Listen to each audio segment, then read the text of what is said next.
दोस्तों रोज़ रोज़ आप अपने घर और किचन के काम करते करते बहुत ज़्यादा परेशान हो चुके हैं, बोर हो चुके हैं, तो इन छोटे छोटे टिप्स को आप ज़रूर देखिएगा, क्योंकि ये जो टिप्स है ना दोस्तों, आपके लिए बहुत ज़्यादा यूजफुल होने वाला है।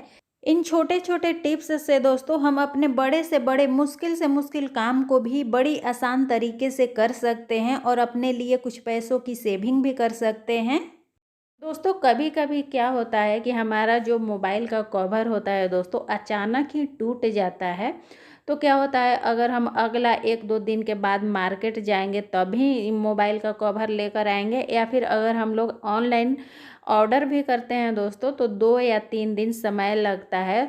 तो 2 या 3 दिन में जो हमारा मोबाइल होता है ना दोस्तों, बहुत ज़्यादा डर होता है कि कहीं गिर करके टूट ना जाए, और कई बार तो दोस्तों मोबाइल हमारा गिर भी जाता है और मोबाइल का जो ग्लास होता है क्रैक हो जाता है, टूट जाता है। तो दोस्तों आप इस ट्रिक का इस्तेमाल कर सकते हैं। कभी भी आपका मोबाइल का कवर अचानक से टूट जाता है और आपको लेने में, ख़रीदने में अभी समय लगेगा 2 या 3 दिन, या ऑर्डर किए हैं तो आने में भी 2-3 दिन समय लगता है। तो आप क्या करें, एक बैलून ले लीजिए, उसे आप फुला लीजिए। कोई भी कलर के आप बैलून ले सकते हैं, आप अपने पसंद से कोई भी रंग के आप बैलून ले लीजिए और इस तरीके से बैलून को फुला लेना है आपको। फिर आपका जो मोबाइल है ना दोस्तों, इसके ऊपर पकड़ लेना है। तो देखिए मैंने जो ब्लू वाला बैलून लिया था तो मैंने इसे ज़्यादा फुला दिया था दोस्तों, तो ये फट चुका है। तो मैंने फिर ये पिंक वाला बैलून लेकर के फुला लिया है।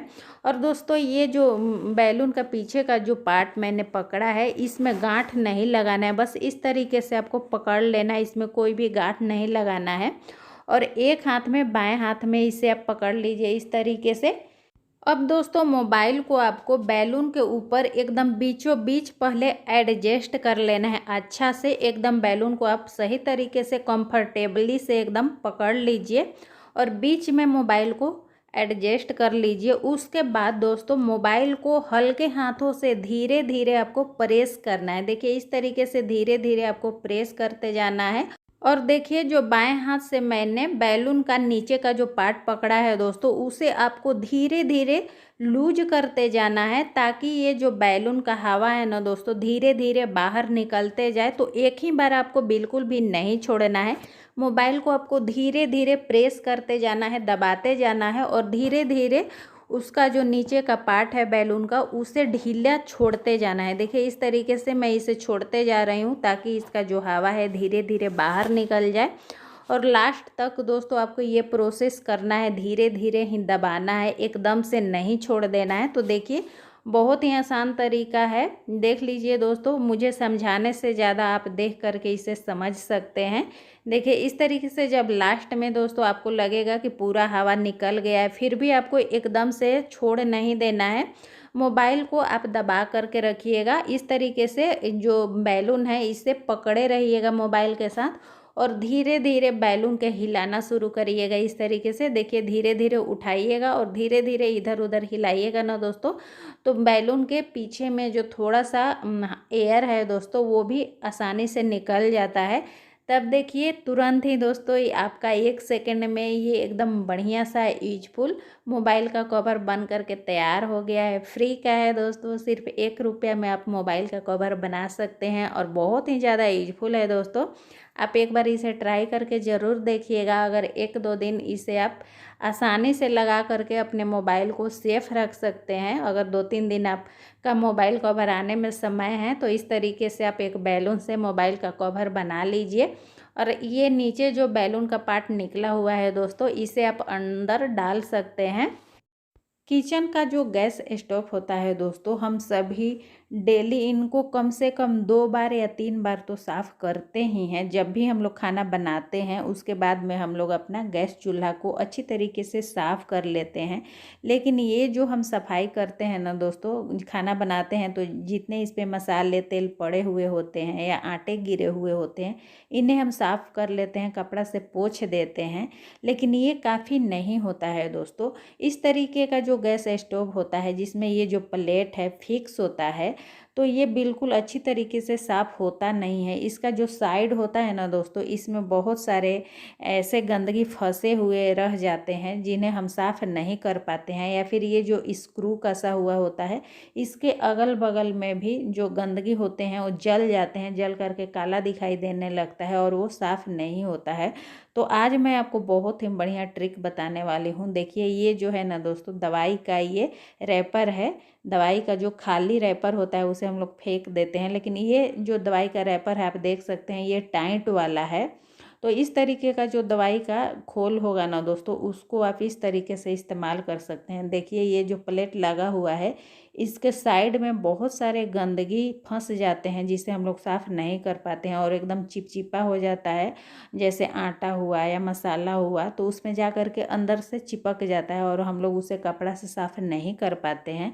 तो ये हम सभी के साथ ऐसा होता है, आपके भी साथ होता होगा। आप अपने जो गैस चूल्हा है उसको ध्यान से देखिएगा। इस तरीके का अगर प्लेट होगा ना दोस्तों, तो इसके किनारे किनारे मोटा लेयर लगा होगा जो आप कपड़ा से साफ़ नहीं कर पाते होंगे। तो इस तरीके से आप दवाई का जो खाली रैपर होता है उससे साफ़ कर सकते हैं। देखिए मैं अभी आपको साफ़ करके दिखाती हूँ दोस्तों कि इससे कितना ज़्यादा गंदगी निकला है।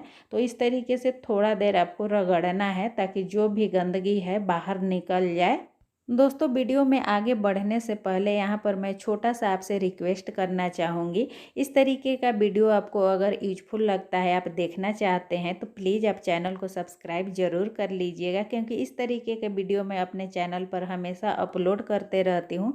तो जब चैनल आप सब्सक्राइब कर लीजिएगा ना दोस्तों, जब भी मैं वीडियो डालूँगी नोटिफिकेशन आपके पास सबसे पहले पहुँच जाएगा और आप उस वीडियो को देख करके लाभ उठा सकते हैं। तो यहाँ पर आप देख सकते हैं दोस्तों, इसमें से कितना सारा गंदगी निकला है। देखिए इस तरीके से आपको साफ़ कर लेना है। फिर कोई भी गीला कपड़ा से आप पोंछ लीजिए, साफ़ कर लीजिए। तो आपका जो गैस है ना दोस्तों, हमेशा एकदम चकाचक रहेगा, नए जैसा। दोस्तों जब भी हम मार्केट से बाहर से कोई भी खाने पीने का सामान मंगाते हैं तो इस तरीके के डब्बे में आते हैं। ये जो डब्बे हैं ना दोस्तों, इसमें मिठाइयाँ आती हैं।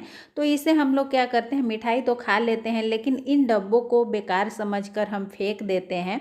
लेकिन दोस्तों मैं इसे फेंकती नहीं हूँ। इसका बहुत तरीके से हम घर में इस्तेमाल कर सकते हैं जिससे आपका काम आसान हो जाएगा। आज मैं एक इसका यूज आपको बताने वाली हूँ जो आपके किचन के लिए बहुत ही यूजफुल रहेगा। तो देखिए सबसे पहले आपको ये जो मिठाई का डब्बा है ना दोस्तों, इसे ले लेनी है और कोई भी आप चाकू या कोई भी पतली चीज़ जो नोकीली हो उसे आप गरम कर लीजिएगा और इसमें इस तरीके से आपको बारीक बारीक होल बना लेना है। ज़्यादा मोटा होल नहीं बनाना है। इस तरीके से अगर चाकू से आप इसमें होल बनाएंगे ना दोस्तों, तो ये पतला पतला होता है। तो आप चाकू से भी कर सकते हैं और ढेर सारा इसमें आपको होल बनानी है। एक बार आप गरम कर लेंगे ना तो बहुत ही ईजी तरीके से इसमें आप होल कर पाएंगे। तो देखिए मैंने एक बार ही गरम किया है चाकू को और इतना सारा होल बन गया है।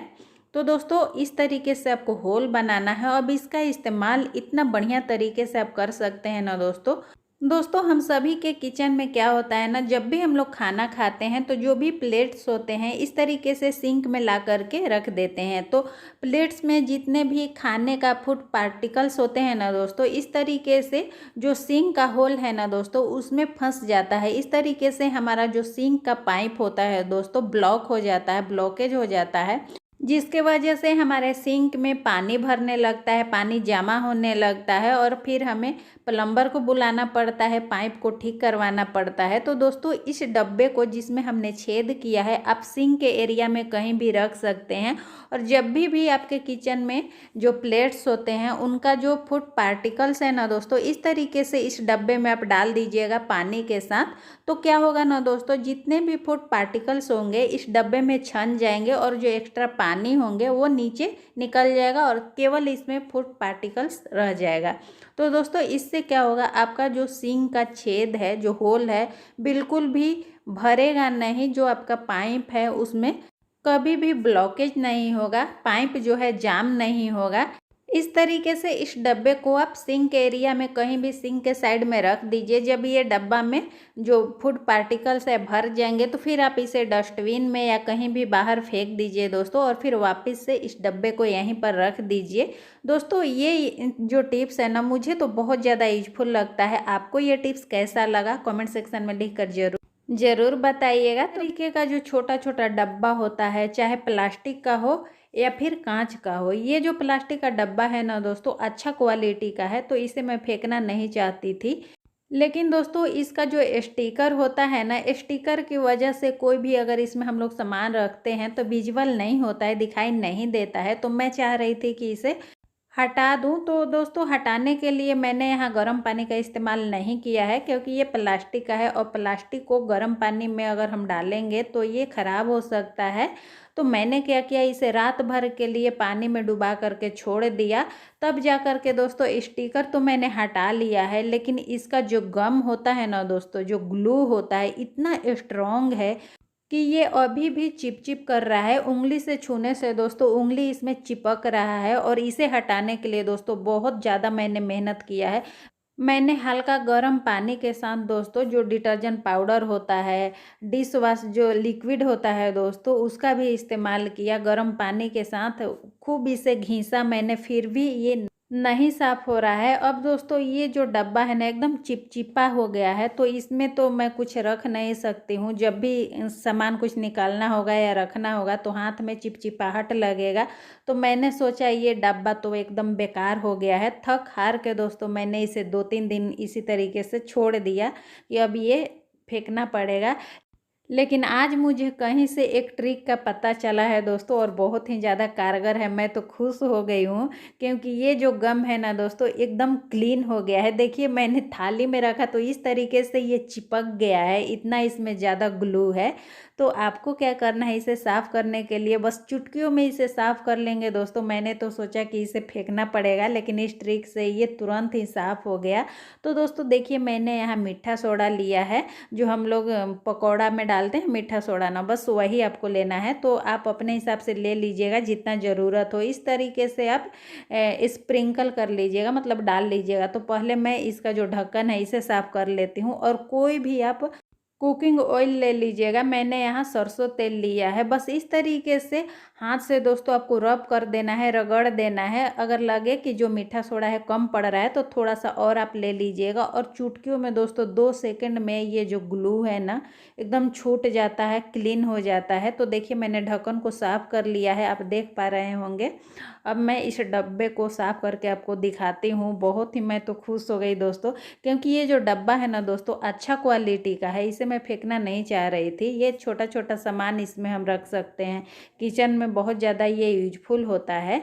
तो देखिए दोस्तों इसी तरीके से ये जो डब्बा है इस पर आपको तेल डाल लेना है, और आपको फिर मीठा सोडा इसमें लगा करके आपको हल्के हाथों से इसे रगड़ना है, रब करना है। थोड़ा देर आप इसे रगड़ेंगे ना दोस्तों मीठा सोडा डाल करके। और तेल लेने में दोस्तों आप कंजूसी मत करिएगा, और ना ही मीठा सोडा लेने में आप कंजूसी करिएगा। थोड़ा सा ज़्यादा ही इस तरीके से ले करके, और 1 मिनट आप इस तरीके से रगड़ेंगे ना दोस्तों, जो ये गम है, जो कोई भी इसी तरीके से दोस्तों अगर आप कांच का कोई बोतल है उसको भी क्लीन कर सकते हैं। क्योंकि कांच का जो बोतल होता है ना दोस्तों, उससे भी हम लोग गर्म पानी में डाल करके उसका जो स्टिकर होता है उसे तो हटा लेते हैं, लेकिन उसमें भी ये जो गम होता है, ग्लू होता है, इसी तरीके से लगा हुआ होता है, जो बिल्कुल भी नहीं छूटता है।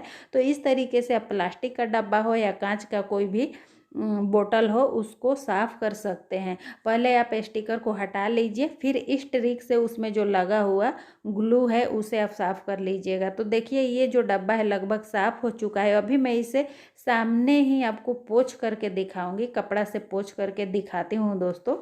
दोस्तों आपको वीडियो थोड़ा भी यूजफुल लगा होगा तो प्लीज़ आप चैनल को सब्सक्राइब कर लीजिएगा, ताकि जब भी मैं वीडियो डालूँ नोटिफिकेशन आपको सबसे पहले मिल जाए। और इस वीडियो को अपने दोस्तों के साथ, रिश्तेदारों के साथ ज़्यादा से ज़्यादा शेयर करिएगा, ताकि सभी को हेल्प मिल सके। और दोस्तों एक लाइक ज़रूर करिएगा, आपके एक लाइक से मुझे बहुत ज़्यादा मोटिवेशन मिलता है इस तरीके की वीडियो लाने के लिए। तो देखिए दोस्तों यहाँ मैंने कपड़ा से इसे पोंछ लिया है, और आप देख सकते हैं ये जो डब्बा है एकदम साफ़ हो चुका है। अब जो उंगली है बिल्कुल भी इसमें नहीं चिपक रही है। तो कोई भी डब्बा हो या कांच का कोई बोतल हो दोस्तों, इस ट्रिक से आप उसका जो ग्लू है उसको आप साफ़ कर सकते हैं। तो दोस्तों हम सभी के घर में लकड़ी का बेलन का इस्तेमाल किया जाता है रोटी बनाने के लिए और इसे हम लोग धोते भी हैं। लेकिन क्या आपने ये नोटिस किया है दोस्तों, जब भी हम बेलन को धोकर रख देते हैं, जब ये सूख जाता है तो इसमें सफ़ेद सफ़ेद फफूंद लग जाते हैं, फंगस लग जाते हैं। अगर इसी तरीके से दोस्तों डायरेक्ट हम रोटी बनाते हैं तो जो फंगस है, बैक्टीरिया है, रोटी में आ जाते हैं। और रोटी पकने के बाद भी दोस्तों ये जो फंगस होता है ना, बैक्टीरिया होता है, मरते नहीं हैं और ये हमारे हेल्थ के लिए बहुत ही हानिकारक होते हैं। तो दोस्तों आपको क्या करना है, जब भी आप बेलन को धोते हैं तो इस तरीके से रोटी बनाने से पहले गैस जलाकर डायरेक्ट आप फ्लेम पर इस तरीके से बेलन को सेक लीजिए। जब सेक लेंगे ना दोस्तों तो सारा ये बैक्टीरिया जो सफ़ेद कलर का फफूंद लगा हुआ है ख़त्म हो जाता है। फिर आप कपड़ा से पोंछ करके रोटी बेल लीजिए, कोई भी दिक्कत नहीं होगी। या फिर एक काम और कर सकते हैं, आप तावा को जब रोटी बनाने के लिए गर्म करते हैं तो तावा को पहले हीट कर लीजिए अच्छी तरीके से, उस पर फिर ये बेलन रख करके बेलन को गर्म होने दीजिए, हीट होने दीजिए, तो उससे भी फंगस हट जाते हैं। तो लेकिन मैं तो दोस्तों इस तरीके से डायरेक्ट ही गैस का फ्लेम जलाती हूँ और इस तरीके से बेलन को सेक लेती हूँ। तो क्या होता है ना, जितने भी इसमें फंगस लगा हुआ होता है तुरंत ही ख़त्म हो जाता है। फिर इसे कपड़ा से पोंछ करके मैं रोटी बना लेती हूँ। दोस्तों ये छोटा छोटा जो बात होता है ना, हर महिलाओं को ध्यान रखनी चाहिए, नोटिस करनी चाहिए। इससे हमारा पूरे परिवार का हेल्थ डिपेंड करता है। तो दोस्तों इस तरीके से आप जब भी अपने बेलन को धोते हैं तो धोने के बाद आप क्या करें, इस तरीके से ज़रूर सेक लिया करिए। कई लोग क्या करते हैं दोस्तों, बताते हैं कि नमक से और पानी से धोइए तो इसमें फंगस नहीं लगते हैं। लेकिन दोस्तों ऐसा नहीं है, किसी भी तरह से आप बेलन को धो लीजिए, लेकिन सूखने के बाद इसमें जो सफ़ेद फफूंद है लग ही जाते हैं, फंगस लग ही जाते हैं। तो इसे ख़त्म करने का सबसे बेस्ट तरीका यही है दोस्तों कि गैस का फ्लेम पर जो आपका बेलन है उसे सेक लीजिए, फिर ये सारे फंगस ख़त्म हो जाते हैं। तो दोस्तों आज की वीडियो यहीं तक की थी, फिर मिलेंगे नए वीडियो में, तब तक के लिए बाय बाय, धन्यवाद दोस्तों।